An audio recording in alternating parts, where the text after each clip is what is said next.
Today's the day, my friends. Today is the day that I go stash diving for Stephen West's Shawlography 2021 MKAL, the mystery knit along. And I have to be honest, I was really tempted to go stash diving earlier, but I wanted to hold out until today when I could record and go stash diving with you. I know how much you guys were looking forward to seeing that, so that is what we are doing today. And funny story, when I first heard the term Shawlography, I thought Stephen West was hinting at kind of combining all of his techniques into one shawl, as in kind of like a biography or a repertoire. Anyway, that is where my mind went. But when I watched his video on, just sharing a guide on how to choose colorways for the project, it dawned on me that shawlography is actually a play on the word choreography because, it's brilliant because Stephen West was, or still is, very much into dancing, and yeah, choreography, shawlography, it all makes sense now. Anyway, I thought I would share that little anecdote with you. And thank you so much to everybody who left comments on my last video.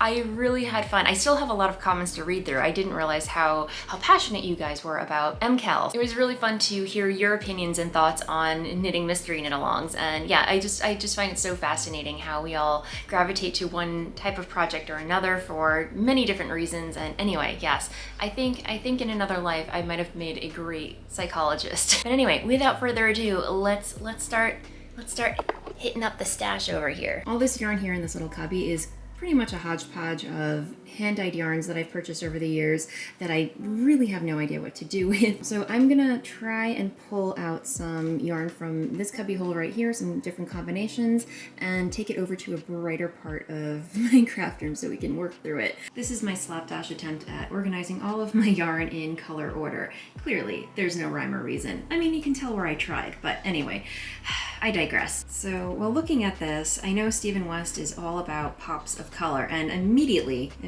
I go to this one, this lovely, gorgeous skein of Black Elephant yarn. I picked this up from Vogue Knitting Live, I think 3 years ago. Anyway, I've never figured out what to knit with it, but it's so out of my comfort zone, and I love it, and yeah, it's like an emergency pop of color. But I think this is kind of gonna not make the cut. I really do love these colors right here just because they have like a very nice, bright, airy, neutral mood vibe happening. This is by Cat Sandwich Fibers, and this is Wobble Gobble Yarns and Hedgehog Fibers in one of my favorite colors, Urchin. Anyway, I'm really liking this, but I kind of want to go dark and moody for this project. Again, I tend to err on the side of dark, moody palettes with very neutral, muted tones. And you might recognize this yarn from when I was picking out yarns for my Prairie Lace hat. This is by Skein Queen, both of these skeins. And when I was watching Stephen West's video, he said, you can always have an emergency backup skein of yarn to throw in there, and yeah, I don't know, maybe. And then I really love these plummy purples over here. I didn't realize how much blue I had in my stash. It's really wild because I do not gravitate towards blue, and here we are. We've got some blue. Of course, Grimm. Grimm is always calling out to me. I have no idea why, but I really want to challenge myself this time around to not use Grimm. I feel like this is my default colorway that I always reach for, and yeah, I think we're not going to use Grimm this time. For some reason, this shade right here really does speak out to me, and this has been in my stash for quite some time. This is by Labiana May. It's her this is her Dragon colorway. I think it was inspired by Game of Thrones. I don't think, I know, but I absolutely love this color and would love to include it in the project. So that is going over here. And then, so we need, according to Stephen West, we need a light, medium, and a dark shade.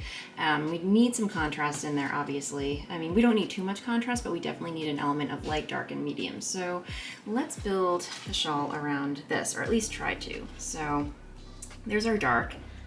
For medium, I don't know, I might use, I do kind of like Stoker. So maybe that could be our medium.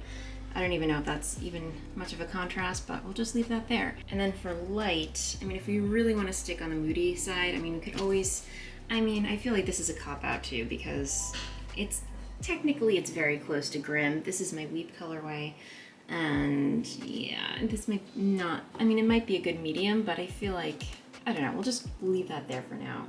If we really wanted to add a light color, maybe this one could be it. This would look really pretty, I think. And I know I was holding out, I know I said I was holding out for a really special project for my Skein Queen. I feel like the fiber content really does kind of outshine the superwash merino in this one. Again, this one is 70% baby alpaca, 20% silk, and 10% cashmere. So I feel like it's competing against superwash merino. I don't know, what do you guys think? This is one colorway combination that I came up with. We've got some delightful Once Upon a Corgi yarn from her Court of Thorns and Roses advent calendar. This is her Court of Dreams colorway. It's so, so beautiful. Again, another special yarn that I'm still waiting for the perfect project, but it might just work for this. And then another Once Upon a Corgi skein in her warm and cozy shade, a lovely blood red. And then, yeah, it kills me. It pains me to use this, like, again, this is another special skein that I picked up from when I went to Tahoe. We did a side trip in San Fran, and I went to over for keeping warm and picked up this gorgeous, gorgeous skein of gorgeous yarn. And then, yeah, we have the Skein Queen, and then Skein Queen, and the skein of La Bien Aimée that I am determined to incorporate into this project. I mean, I love where this is going, but it's just not vibing with me. So I feel like it needs a little bit more neutrals or something else. I really feel like I'm getting absolutely nowhere. I've tried several combinations and nothing is working. Nothing is vibing with me. I'm not stressing over it, guys, trust me.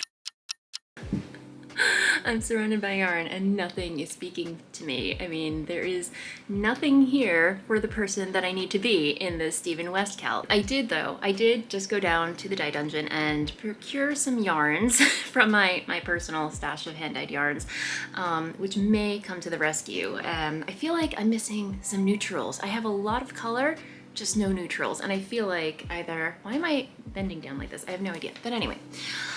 So I have a skein of Rochester, which is this lovely chocolate milk brown, and then I also have Whisper, which is a delightful brownie warm neutral gray, I want to say.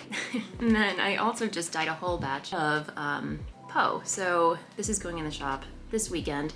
So I might have stolen a skein for myself for this project.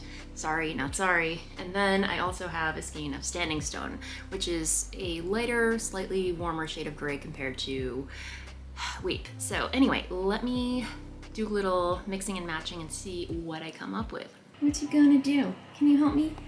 Can you help me, kitty? Because I can't make up my mind. Which yarn should I use? No? I think we have something here, guys. I don't know, because you have your dark, medium, light, although this I think counts as the lightest. And then, I don't know, yeah, this kind of feels like it's kind of a sore thumb, so maybe I will take that out and put in Poe, which I have not labeled yet. I haven't labeled either of these, but this is Standing Stone, and then this one is Poe right here. Again, this is La Bien Aimée, Hedgehog Fibers, and Skein Queen. I'm in good company, clearly. Love the way that Poe picks up on like the purpley grays in this skein, so I feel like this has to stay. I feel like this has to stay as well, just because it's a light and you need a contrast, so all right, these three I think are definitely staying. And I just feel like I need another kind of middle ground between the dark and Poe. So let me see if I can maybe Stoker. I feel like it's just too close to Drago, so maybe not. I mean, maybe it just needs like an extra random pop of color. I don't know, guys. Unless I just throw in this for good measure, just because it's not anything like these colors. Maybe. I guess these are kind of in the same color family. I mean, they're definitive colors, so I think it'll work. Yeah, and I don't mind having a little quote-unquote pop. I think the purple and the coral really go, but something is still not sitting right with me. I'm kind of obsessed with this color combination. I mean, although it does kind of remind me of the eyeball shawl that I knit years ago. It wasn't that long ago, but yeah, I used the same colors in that shawl as these. While I absolutely love this palette, part of me just wants to say no and broaden my horizons and go with something different, if that makes sense. But I mean, okay, now I feel like we're kind of getting somewhere. This is also in the same green family, although, and my hand-dyed yarns. I know, guys, I am so desperate to go yarn shopping for other hand dyers because when you're a yarn dyer, you just have a tendency to, you know, gravitate towards your own yarn, I guess. Anyway, I digress again, but I feel like this is a nice little departure, a little change. It's still in the green family, but we're getting away from the palette that I've already used in the past. So yeah, and this is the state of my desk now. It's just, it's become another yarn shelf, honestly. Well, that was a very unexpectedly long and tedious process, but I think I've settled on a color palette for Stephen West's MKAL. Obviously, these are not insanely crazy colors. They're very subdued in my opinion. I mean, you've got some contrast, which you know, the pattern calls for. It, you know, does advise to go with a lot of contrasting colors with, you know, definitive differences. So I feel like this palette kind of reflects that. You've got your bright color, you've got your dark color, so you've got the contrast here, the definitive contrast, and then you've got some middle shades right here. And if you know, dare I say, this is the pop of color, because it kind of feels like the odd shade out where you have like all these purpley warm tones, and then you've got this cool green shade right here. So yeah, I think that works really well. And you know, if you do watch this video, he does a really great job breaking it down for you, and you know, I feel like helping you choose a color palette that you're going to be happy with. Good morning, guys. What's going on? It's Friday, it's the next day, and you know, I've been sitting on the color palette that I picked out yesterday, and while I like it, it's just not really, it's not vibing with me still. Because this is a mystery knit along, I really want to like the colorways that I'm using. On one hand, I really want this to be a moody color palette, but on the other hand, I don't think I have the colorways in my stash to make that happen, or at least find a colorway combination to make that happen that I'm absolutely smitten with. I did, however, take some time to play around just a little bit, and I did come up with a colorway combination that, well, it's not moody, it's more on the lighter, neutral, airy side, which I'm not opposed to. It feels a little off-brand for me, but at the same time, I really do like the combination, and I'm excited about it, so let me show you. This is the original colorway combination that I settled on. We've got La Vie Anime in Drago, Poe, Standing Stone, Manderly by yours truly, Voolenvine yarns, and Hedgehog fibers in Urchin. And again, it's a beautiful colorway combination. I'm just not completely sold on it. And this, my friends, is the second combination that I came up with, which for some reason is making me so much more happy. Again, we've got this skein of Skein Queen that I just can't seem to get away from. I feel like it just needs to be in the project. So there's that, and then again we have the La Vie Anime Drago, we have Whisper, Voolenvine yarns, Poe Voolenvine yarns, and Rochester Voolenvine yarns. So yeah, I love the combination of warm and cool tones. And again, we have my dark, medium, and light, all kind of in the same color family, and then we have kind of like the quote-unquote pops. So we have this gorgeous shade of coral, and then a darker shade. Even though this is chocolate, I feel like this is kind of in the same warm wheelhouse as this shade right here. So I think it meets the criteria. I mean, I really did have my heart set on using the Hedgehog fiber scheme, but at the same time, I just feel like it's too stark against the rest of the shades. This almost becomes the pop, if that makes any sense. And yeah, I'm not into it. As much as I want to incorporate it, I feel like it's just taking away and becoming a distraction in the whole scheme of things. So yeah, I think I'm settled on this color palette, and yeah, I'm very happy with it right now. So yeah, let me know in the comments, what do you guys think? Do you prefer this palette or the first one that I came up with? That said, it has been a very productive morning. I've got to get down to the dye dungeon and start dyeing yarn. I hope you found this video helpful, and until the next video, have an amazing day, and I'll see you next time. Bye!